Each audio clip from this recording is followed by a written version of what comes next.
Uma visão geral sobre o eletromagnetismo para curso técnico, com ênfase no magnetismo. Nós vamos então detalhar uma forma de nomenclatura para ficar mais fácil o entendimento. O I, como conhecemos, vai ser corrente elétrica. Q é a carga elétrica. Polos são os polos de um ímã, polos de uma bobina. Polos a gente coloca, eu coloco acento porque eu gosto, mas eu sei que não tem.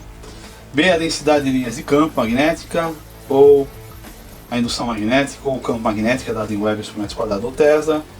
Φ é o fluxo magnético, é dado em Webers. H é um vetor, é o vetor de intensidade de campo magnético, é dado em ampere por metro. F é a força magnetomotriz, dada em ampere espira. L é indutor, a indutância é dada em Henry. E o Henry é a unidade em H, não tem nada a ver com H de intensidade, que é um vetor.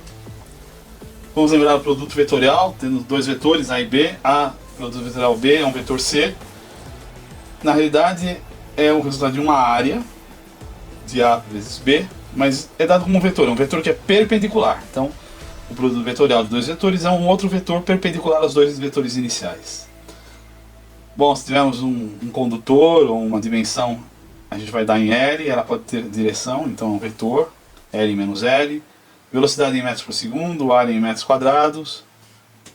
O módulo de L é dado em metros. Energia é dada em joules.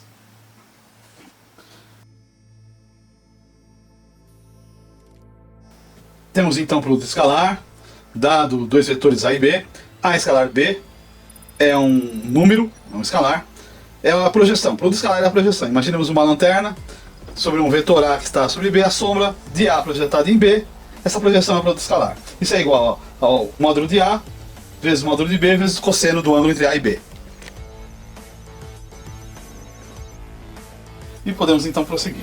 Nós vamos falar sobre magnetismo, sobre linhas de campo, sobre indução magnética, sobre as forças que agem sobre condutores ou cargas imersos em campos magnéticos, sobre densidade de linhas de campo. Vamos somar então primeiramente um condutor que circula uma corrente, passa uma corrente por esse condutor, circula uma corrente no mesmo, corrente I. Quando circula uma corrente, cria em torno desse condutor linhas de campo, indução, campo B, campo magnético.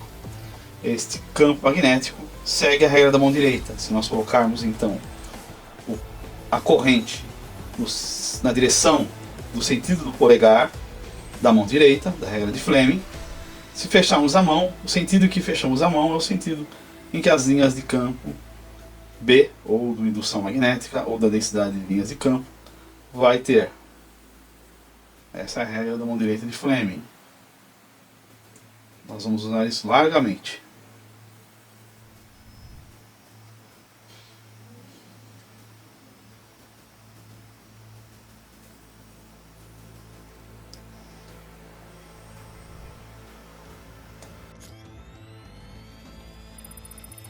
Tomemos então espiras e vamos ver nas faces dessas espiras qual é o sentido do campo magnético. Então tomemos uma espira aberta, com a face olhando para nós. Se a corrente entrar pela direita, nós temos, pela perna direita, nós temos o polo norte nessa face, como se tivéssemos olhado pelo polo norte de um ímã. Se ele entrar pela perna esquerda, pelo lado esquerdo, temos o polo sul, como se estivéssemos olhando pelo polo sul. Essas são as faces nas espiras. A lei de Lenz é uma lei que fala sobre a conservação da energia.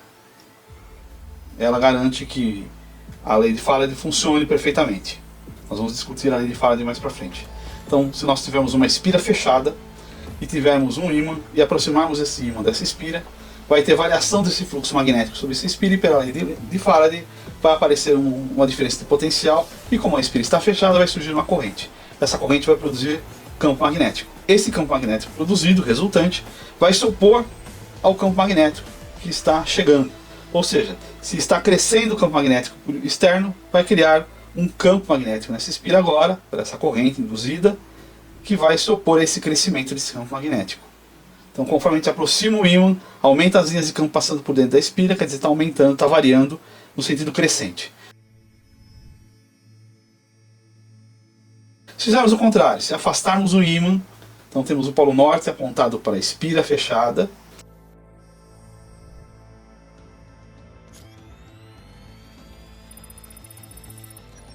e se afastarmos esse ímã, as linhas de campo estão diminuindo, a quantidade de linhas de campo que estão nessa espira. é como se estivéssemos enfraquecendo o campo magnético na espira. O que vai acontecer? Vai aparecer uma diferença de potencial pela lei de Faraday, e a lei de Lenz diz que o sentido dessa diferença de potencial, né, vai criar uma corrente que vai criar fluxo, de modo a evitar a diminuição, tentar evitar a diminuição dessas linhas de campo. Então, vê que lá o campo que aparece, que a gente chamou no primeiro desenho de campo de reação, aqui também é um campo de reação, é o B de reação. É sempre no sentido contrário. Se está se esforçando para crescer, ele vai se esforçar para evitar o crescimento. Se está esforçando para diminuir, ele vai tentar esforçar contra essa diminuição. Um fluxo numa espira. Então, temos aqui, vamos refazer, um fluxo na espira. Então, temos uma espira. Se nós tomarmos a área desta espira, né, e colocamos um vetor N chapéu A. Esse vetor aponta para a face da espira e o tamanho do vetor é proporcional ao tamanho da espira, a área da espira. Então agora nós temos uma espira direcionada. O vetor, se você virar a espira, o vetor está perpendicular sempre a esta face, vai virar também. Então podemos usar só o vetor, é mais fácil de desenhar o vetor N chapéu A do que a própria espira. Ele equivale à espira.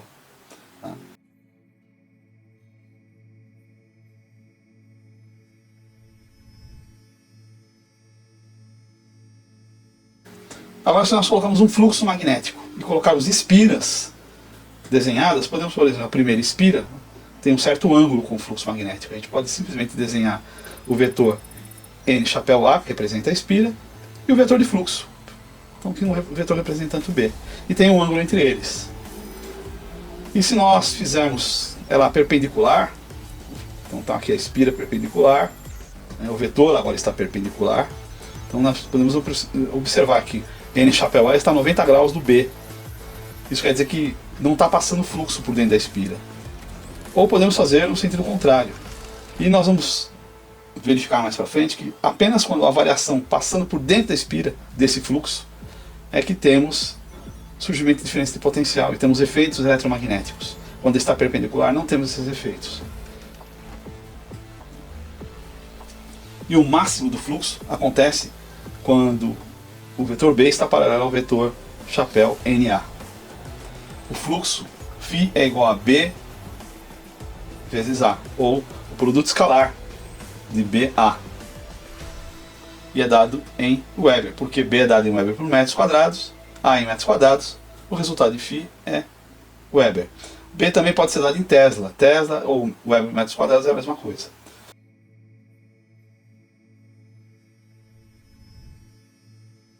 Podemos discutir um pouco sobre a lei de Biot-Savart, são dois cientistas franceses. A lei de Biot-Savart vai falar sobre o campo magnético num certo ponto gerado por uma corrente que passa por um condutor.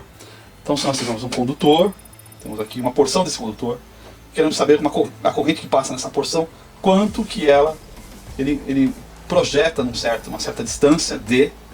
Aqui tem um raio R, da distância D do condutor. Tem um ângulo θ aqui. Quanto de campo B ele vai gerar nesse ponto. Nós usamos o desenho do X para dizer que o fluxo está entrando e do ponto que o fluxo está saindo. Então X, o fluxo entra na tela, o ponto sai da tela. Então tá aqui D, a corrente entrou.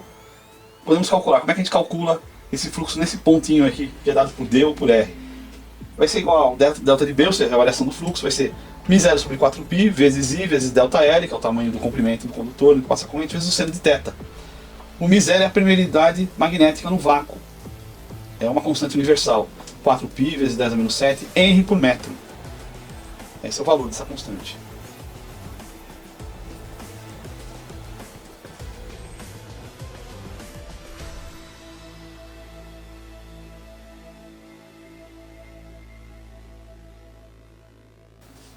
Lembrando que Henry também pode ser dado como ohms vezes segundo. Henry ainda pode ser Joule por ampere ao quadrado, Tesla vezes metro ao quadrado por ampere, Weber por ampere ou Volt por ampere vezes segundo. Tudo isso são equivalentes a Henry. Para termos uma ideia de dimensionalidade. Fica mais fácil a gente entender as dimensionalidades. Temos ainda a lei de Ampere. A lei de Ampere diz que em uma certa região temos condutores carregados com corrente. Então, se a gente fecha uma certa região, põe um condutor lá com corrente, a intensidade de campo magnético dada nessa região vai ser proporcional à corrente. Vai ser proporcional à corrente e ao tamanho do condutor que vamos estar atuando ali, que a corrente vai estar passando. O H, que é a intensidade de campo magnético. vezes a dimensão L nos dá a força magnetomotriz. Em eletricidade temos força eletromotriz, em magnetismo temos força magnetomotriz. Em eletricidade, força eletromotriz é dada em volts, em magnetismo, força magnetomotriz é dada em ampere-espira. Outra questão interessante para ampere são dois condutores paralelos em que circula a corrente por eles. Se a corrente circula no mesmo sentido, aparece força entre os condutores. Essa força tende a atrair os condutores.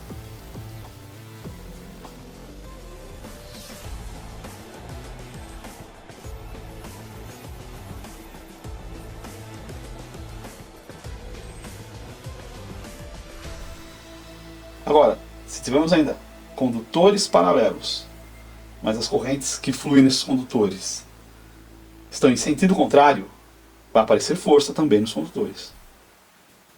Só que esta força vai ser de tal forma a afastar os condutores. Isso é um efeito legal em curto-circuito. A gente analisa, pode fazer uma análise em curto-circuito que tem altas correntes. E é interessante ver o que acontece com condutores paralelos em curto-circuito. Outra questão importantíssima. Eu tenho um condutor, tenho um campo magnético em que esse condutor está inserido, um B. Então, no caso aqui, o B está entrando para a tela. Esse condutor tem um movimento L. E tem uma corrente que está descendo nesse condutor. Se a gente colocar se nós colocarmos uma base XYZ ou IJK, podemos ver para onde vai essa força. A força é dada pela corrente vezes produto vetorial de L por B, ou I vezes L produto vetorial de B. A força é dada em newtons, I é dada em amperes, L em metros, e o B em Weber por metro quadrado. É o famoso FBIL. Então, se tivermos uma base JK, podemos verificar como funciona o produto vetorial. I produto vetorial J nos dá K, J produto vetorial K nos dá I, K produto vetorial I nos dá J. Ou seja, se eu pegar I e aproximar de J, eu vou ter o vetor K. Se eu pegar J aproximar de K, vou ter o vetor I. Se eu pegar o K e aproximar de I, vou ter o vetor J. E aí, se nós colocarmos os eixos projetando para o negativo, eu tenho, por exemplo, que menos I, produto vetorial menos J é igual, com menos dá mais, e aí vale todas as mesmas regras. Menos I menos J, menos I produto vetorial menos J nos dá K. Então, vamos lá fazer uma aplicação. Eu tenho aqui o condutor L com a corrente, então ele está em menos I. E o B está em, L com a corrente está em menos K. E o B está em menos I. Então, o produto vetorial que nós vamos ter resultante aqui, que vai ser menos K produto vetorial menos I, é a mesma coisa que K produto vetorial I que dá no J. Ou seja, a força vai apontar para J nesse caso. Agora, vamos fazer uma modificação aqui, vamos mudar o sentido de I. Então, I agora está indo para mais K, está subindo. Para onde vai aparecer o F? Naturalmente a gente pensa que vai inverter, vamos ver? Então, o I agora está em mais K, o B está em menos I, K, produto vetorial menos I, nos dá menos K, produto vetorial de I, que dá no menos J, ou seja, o sentido que nós já identificávamos anteriormente. Vamos agora mudar o sentido do campo. Em vez de ele estar entrando, ele vai estar saindo. Vamos colocar ele saindo. Indo na nossa direção, saindo da tela. Então nós vamos ter aqui que o L vai estar ainda em função da corrente em mais K, o B agora está em mais I, então K produto vetorial I, K produto vetorial I nos dá J, que é o que esperávamos. Bom, imagina que temos uma carga com uma certa velocidade, que ela está se movimentando. Vamos colocar a carga aqui nesse cantinho aqui, nessa interface entre dois planos. A carga Q com uma velocidade V está andando nesse canto, para ficar mais fácil o nosso entendimento. E eu tenho, perpendicular a essa carga, um campo B. O que vai acontecer?